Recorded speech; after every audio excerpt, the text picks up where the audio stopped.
Lawrence, he's still going through rehab for the hip surgery.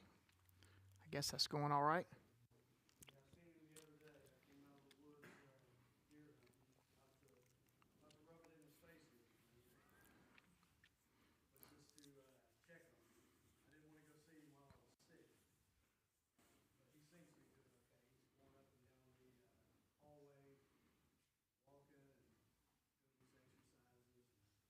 Good. Amen. All right, Romans chapter 3. We will try to finish what we started last week. I have spent the majority of really all day long studying what comes after this. And so I just pray my brain can jump back to focus on what we were doing last week, because my brain's been engaged in the next several verses all day long. So let's read Romans chapter 3 again, starting in verse 1. Try to remember where we were at so we can have some sense of where we're going. Verse 1 says, "What advantage then hath the Jew, or what profit is there of circumcision? Much every way, chiefly because that unto them were committed the oracles of God." That's the foundation of where we're going. Remember, the Jews have had a rough spot here with Paul. Paul basically telling them that their circumcision, their genealogy, all the rituals that they have, being a Jew, is not enough just to get them into the kingdom of God. Their response would be then, well, what advantage is there? He says, well, number one, the biggest advantage is God gave you the word, the law. Nobody else had it. So after that comes this back and forth argument. Remember, we talked about debates last time. How people would throw out questions and basically debate him and try to disagree with him, thinking they had the right answers or thinking they had arguments he couldn't respond to. And that's where we pick up with in verse 3. Here's the first objection. "For what if some did not believe? Shall their unbelief make the faith of God without effect? God forbid, yea, let God be true, but every man a liar, as it is written, that thou mightest be justified in thy sayings, and mightest overcome when thou art judgest." That's the first objection and answer. Second one, "But if our righteousness commend the righteousness of God, what shall we say? Is God unrighteous, who taketh vengeance?" He says in parentheses, "I speak as a man, God forbid. For then how shall God judge the world? For if the truth of God hath more abounded through my lie unto his glory, why yet am I also judged as a sinner? And not rather as we be slanderously reported, and as some affirm that we say, let us do evil, that good may come." This is his response, the short 4 words, "whose damnation is just."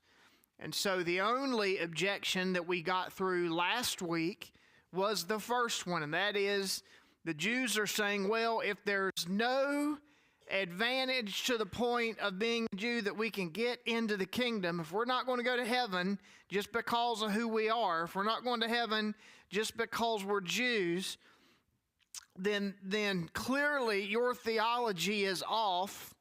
And so they challenge him. Remember, it was kind of an imaginary debate going on. He's giving us the arguments that would have been most prevalent in that day that he had probably heard over and over. And the first one that we talked about last week was they argued that Paul's argument put God's faithfulness into question. And essentially, they were saying that if they failed, then God failed.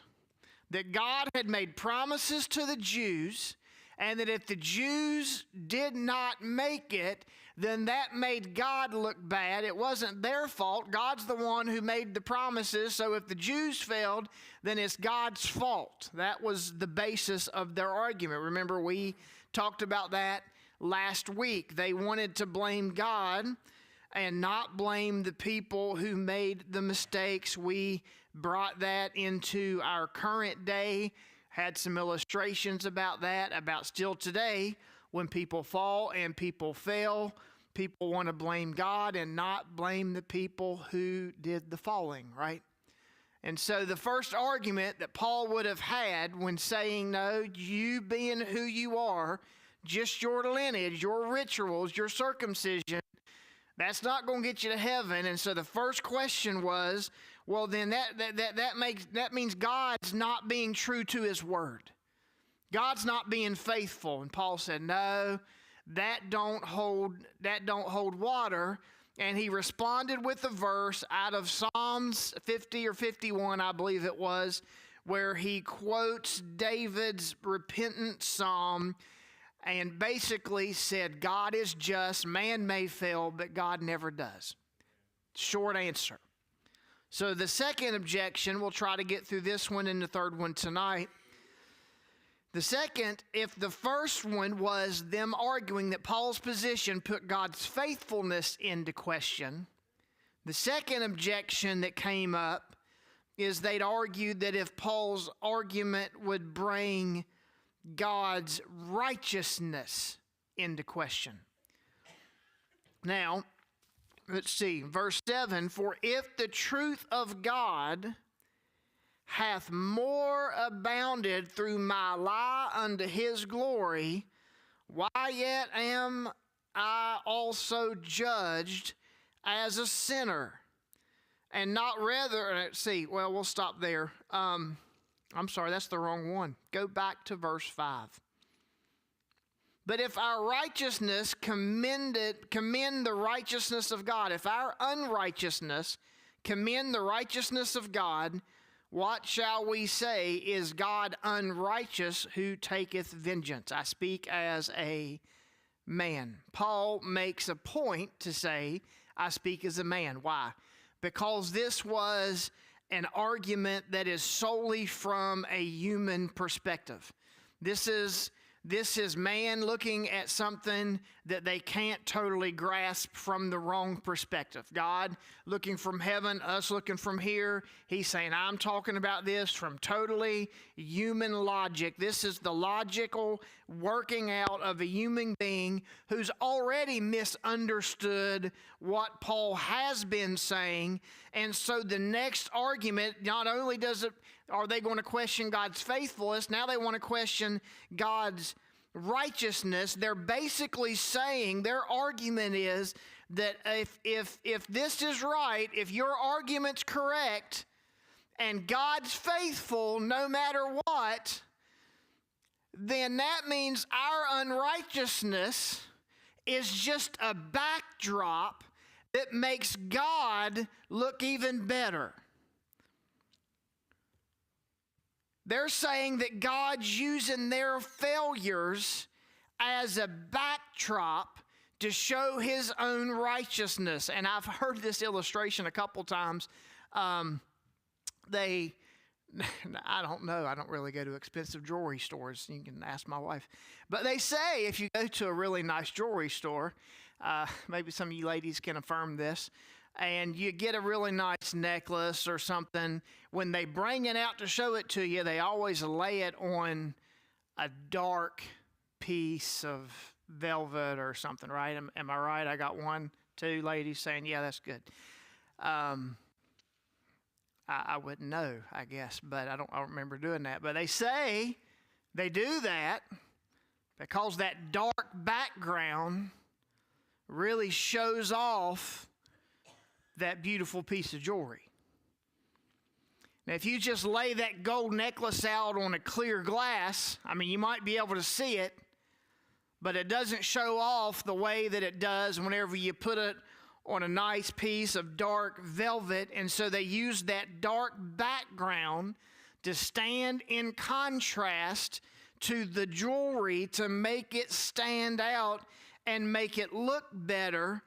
And so the argument here essentially is, well, our unrighteousness, if God's faithful no matter what, This is bouncing off the last argument. If God's faithful no matter what, then our unrighteousness just makes his unrighteousness look better. Our unrighteousness is the backdrop that makes God's righteousness look more beautiful. But their logic was fallacy, right?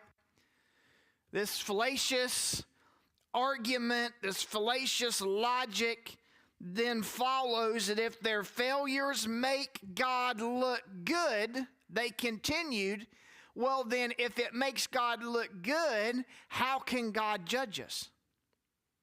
If our unrighteousness makes God look better, then God can't be just when he judges us because we're making him look better in the process.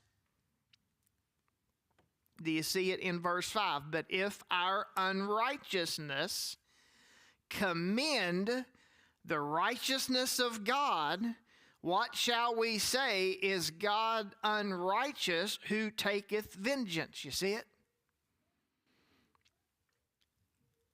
And again, Paul, with a very strong Greek negation, says, God forbid.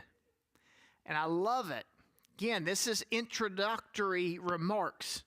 He doesn't delve into this in Romans 3. He simply has a short reply and says, don't you know that God's going to judge the world?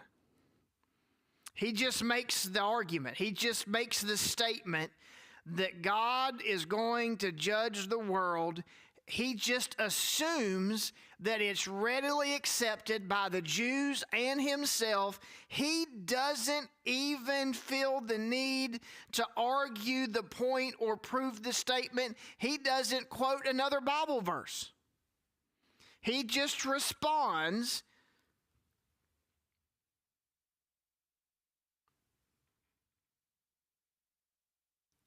who will render to every man according to his deeds. That's not right. Where am I at?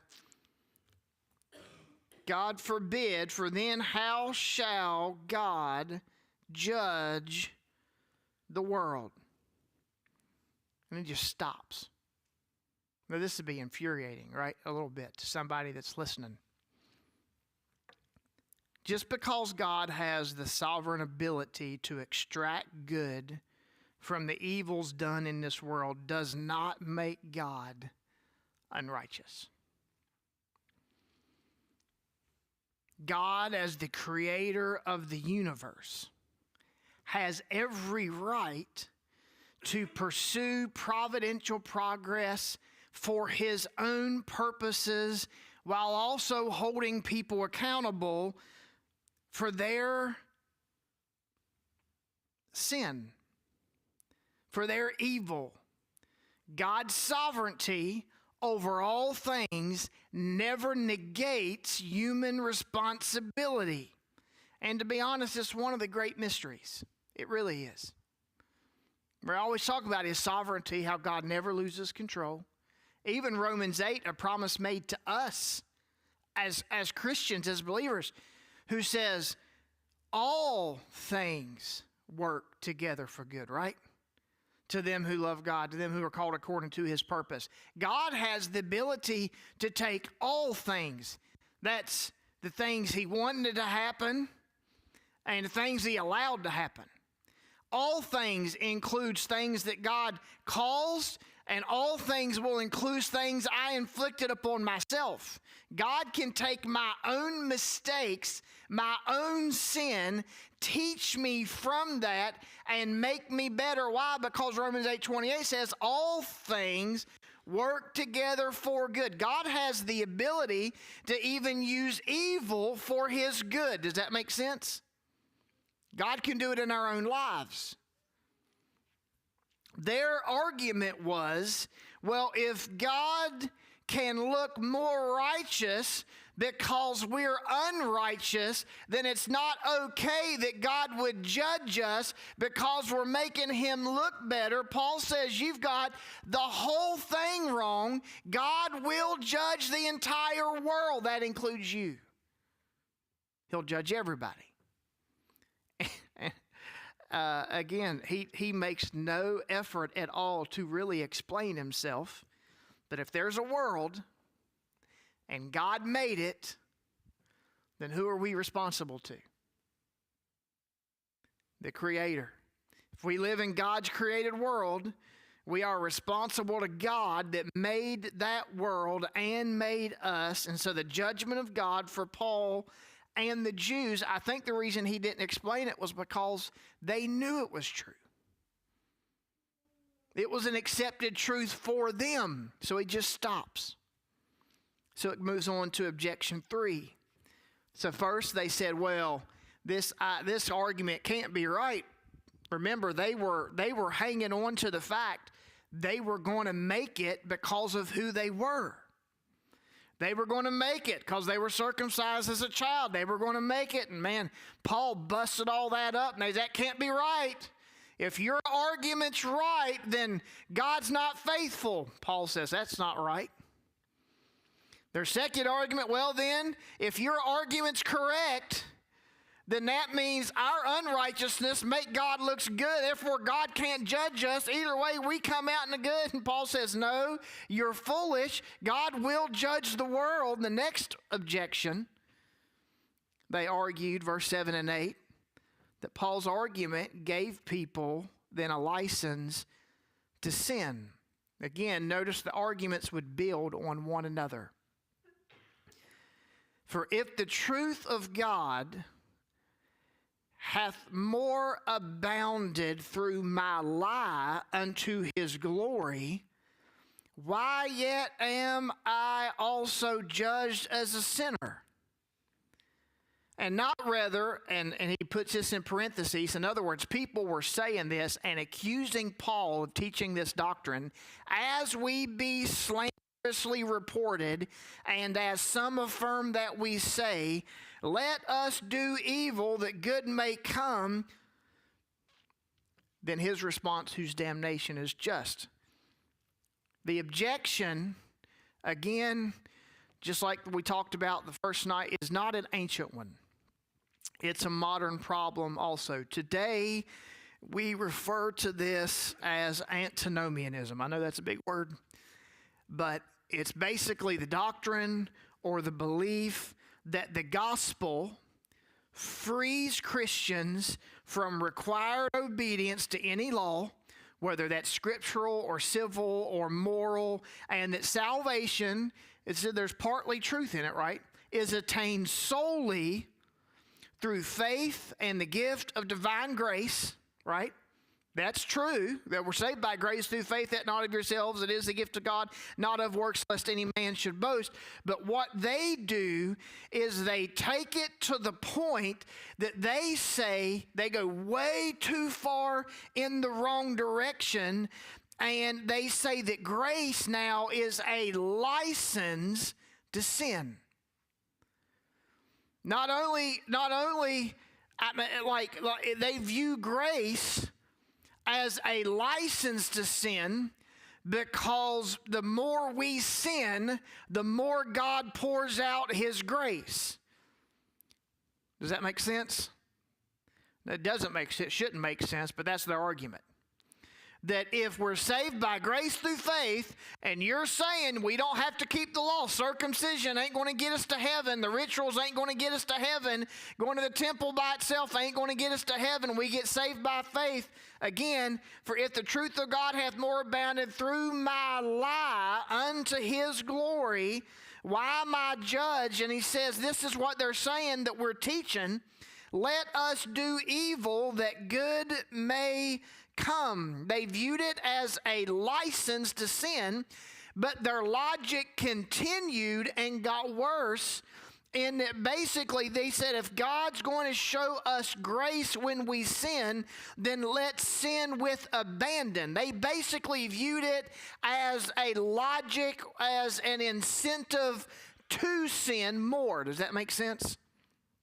Well, if I sin and God's going to cover me in his blood and I'm going to heaven anyways, then let's sin more so that God can pour out more grace. And then when I finally make it to heaven, having sinned a whole bunch, God's poured out a whole bunch of grace and God will look better.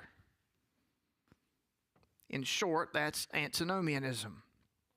And again, his lack of dispute is almost hysterical. He don't even respond in Romans chapter 3 other than to say this statement, whose damnation is just. Here's what he's saying. He said, if you're telling everybody that this is what we're teaching, if you fall into this logic that you think you can sin with abandon and somehow that make God look good, you are damned and you deserve to be so. Your condemnation, your damnation is justified. Now, he does not deal with it in Romans 3. That is literally the end of the debate, and he moves on to verse 9 with a completely different question. So, I'm not going to get into it tonight because it's a big, long argument. But this is not the only place where Paul deals with it. He's going to spend a bunch of time in chapter 5 and chapter 6 concerning this false doctrine. Apparently, this has been a problem since the early days of the church, and it is still a problem today. Hear me? It's a problem. It is a problem. It's a doctrine that I do not agree with. Why? Because I'm not going to get into Romans a lot tonight, but Romans 6, 1 and 2, what shall we say then concerning this doctrine? Shall we continue in sin that grace may abound? Paul's response, God forbid. How shall we that are dead to sin live any longer therein? And he starts a discussion in Romans 6 about our union with Christ. It is a beautiful doctrine that when Christ died, I died. That when he died for sin, I died to sin. And when he raised, I was raised with him unto life. And if Christ died for sin and I died with him, I cannot continue to live in sin. So he doesn't cover it in Romans 3. He just says, your damnation is just. And then walks off. But in chapters 5 and chapter 6, he's going to really delve into it in detail, and we'll get into that here in a little while. But Paul apparently had a very difficult audience at times. You got to remember, it's different. Today, if you didn't like my sermon Sunday, there's 25 churches within 3 miles of us, right? I mean, it's the truth. If you don't like the way we do our music, or you don't like the way I dress, or you don't like the way we smell, or whatever, you know what I mean? You can go somewhere else. There's lots to pick from. Wasn't quite like that in Paul's day. Paul's confronting a bunch of hostile people. Paul's preaching things that nobody had ever heard. Paul's preaching things that's attacking everybody's religion. And so he would have got a lot of harsh responses. And these are just a few of the arguments that he probably heard quite regularly. And remember, Paul did eventually die by execution for what he preached. But he fought tooth and nail until they beheaded him. He talked about this doctrine. He preached Christ. He stood his ground. He wrote letters.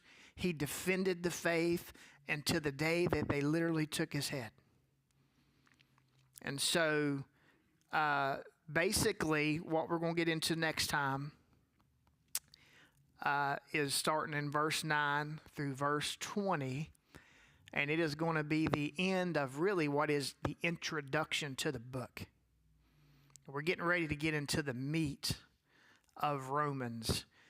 Some of it's really deep, but it'll make you think. And so you're getting ready to get into the meat. But verses 9 through verse 20 is really the end of the introduction. And then you get into the heavy stuff for several chapters. So does that make sense?